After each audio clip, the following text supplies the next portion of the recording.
Il est mon Dieu, je me confierai en lui.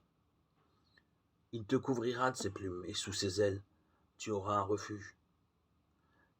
Sa vérité sera ton bouclier et ta cuirasse. Tu n'auras pas peur des frayeurs de la nuit, ni de la flèche qui vole de jour. Toi, tu ne seras pas atteint. Psaume 91, 2, 7. Deux mots merveilleux communs à tous les chrétiens du monde dans toutes les langues.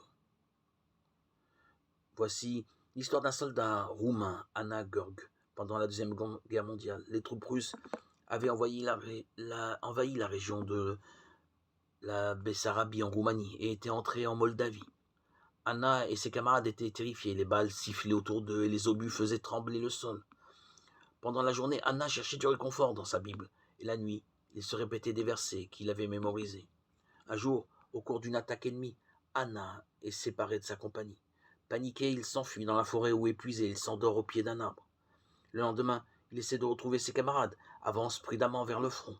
Comme le bruit de la bataille se rapproche, il lève son fusil et le doigt sur la gâchette guette l'ennemi. Ses nerfs sont à vif. Toutes mes intentions et mes efforts de bravoure ne m'ont servi à rien à cet instant, dira-t-il plus tard, quand à 20 mètres, un soldat russe est apparu. J'ai lâché mon fusil, je suis tombé à genoux, le visage entre les mains, j'ai prié.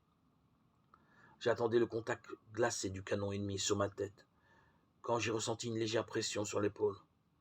J'ai ouvert lentement les yeux. Mon ennemi était agenouillé près de moi, son fusil posé près du mien. Ses yeux étaient fermés, il priait aussi. Chacun dans sa langue, unis par l'amour de Dieu, nous avons terminé par ces deux mots. Alléluia. Amen.